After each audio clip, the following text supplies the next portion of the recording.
Okay, so there's one conflict just dominating all the headlines right now, a crisis that really seems to have just erupted out of nowhere, and it's shaking up the entire global order. So today, we're going to break down the 2026 Iran war and figure out how a whole decade of tension finally boiled over. It all kicked off on one single day, February 28th, 2026. And yeah, that's a date that's now going to go down in history as the start of one of the most consequential conflicts of our time.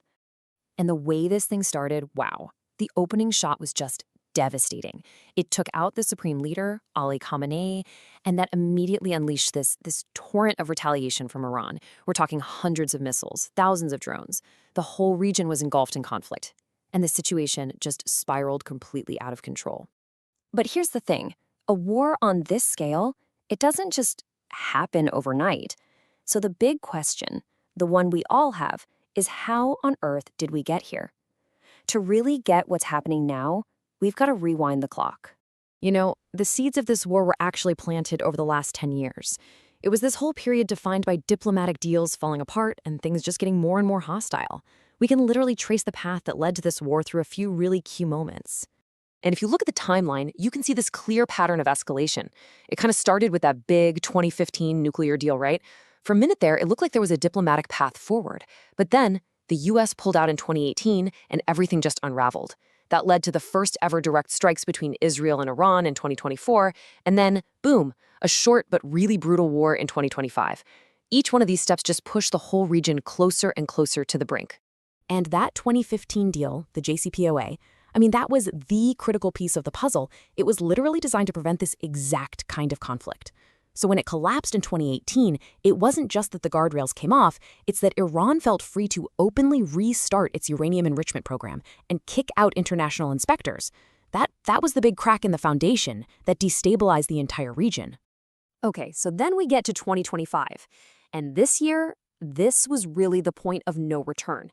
Iran got hit with this devastating 1-2 punch. Two massive crises, back to back. One was external, the other was internal, and together they pushed the regime to its absolute breaking point. This was the absolute perfect storm. On the outside, you had the 12-day war in June, where Israeli and U.S. strikes basically set Iran's nuclear program back by about 2 years. Then, just 6 months later, the crisis exploded from within. Crippling sanctions made the currency completely collapse, and that kicked off the biggest anti-government protests they'd seen since the Islamic Revolution. The regime was just getting squeezed from every possible direction. And the regime's response to those protests? It was just absolutely brutal. The crackdown in January of 2026 was staggering. An estimated 30,000 people were killed. Just let that number sink in. It was such a clear sign of a government that was desperate to hang on to control, no matter what the cost. And then, right in the middle of this horrifying internal crackdown, we get the final trigger. The International Atomic Energy Agency, the IAEA, they drop a bombshell. They'd found a secret, totally undamaged underground facility that was packed with highly enriched uranium. So why is that a huge deal? Because that stuff is the key ingredient for a nuclear bomb. This discovery just shattered whatever little trust was left and gave the West the justification it needed for the military action that kicked off just a few weeks later. And that pretty much brings us right up to today. So what is the state of the war now that we're about a month into the fighting? Okay, so here's the rundown on where things stand after 4 weeks of really intense fighting. The supreme leader was replaced by his son, Mojtaba Khomeini, so the regime is trying to show continuity. In response to the initial strike, Iran has launched over 70 waves of attacks. And listen, they're not just hitting Israel and U.S. bases. They're striking out at Gulf nations like Saudi Arabia, Bahrain, and Kuwait, which just makes the whole conflict zone bigger. And the human cost inside Iran itself, it's already staggering. At least 1,444 people killed, and that includes over 200 children. And sadly, that number is climbing every single day. But look, this isn't just some far-off regional conflict. The fallout from this is already going global, and it's affecting economies and lives thousands of miles away. And this is why this war matters to every single one of us. It really all comes down to one narrow little strip of water, the Strait of Hormuz. A staggering 20%, 1/5, of the entire planet's oil consumption passes through that little strait. And since the war kicked off, Iran has pretty much blockaded it. So what's the immediate result of that blockade? A massive, massive shock to the global economy. Oil prices have just skyrocketed. We're talking a 45% jump in just 4 weeks. That's a spike that's faster and bigger than almost anything we've seen before. And to put that into real numbers for you, Brent crude oil is now sitting at over $110 a barrel. And look, a price like that doesn't just stay on some trader's computer screen. No, it translates directly into higher costs for shipping, for manufacturing, for flying, and yeah, for sure, for filling up your car at the gas station. And the ripple effects, they are spreading way beyond just oil. Natural gas prices, they've almost doubled, which is a huge threat to home heating costs and factory production all over Europe and Asia.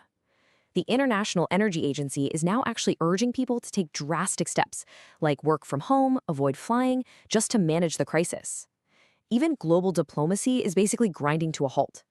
A really high-stakes summit between the US and China has been delayed, mostly because China, which is one of Iran's main partners, is now getting really worried about its own oil supplies. Adding a whole other layer of anxiety to all of this is a deep, deep uncertainty about the US strategy. The signals we're getting from the White House, they're not just unclear. They seem to be pointing in two totally different directions at the exact same time. So on the one hand, you have this public statement from President Trump on March 20th. He posted that U.S. objectives are, quote, very close to being met, and that the administration is thinking about, quote, winding down military efforts. Okay, sounds pretty clear, right? Like a signal that things are de-escalating. But then, at the very same time, you have this. The USS Boxer, which is an amphibious assault ship packed with thousands of U.S. Marines, is steaming its way towards the Persian Gulf. So, which is it? Are we winding down or are we gearing up for something way bigger? This crazy contradiction is just fueling global instability because it makes it impossible for anyone to figure out what's coming next. So this is where we're left. A region literally in flames, a global economy in chaos, and a superpower with a strategy that nobody can predict. With no clear end in sight, the one question that hangs over everything is also the most terrifying one. What is the final price of this war going to be?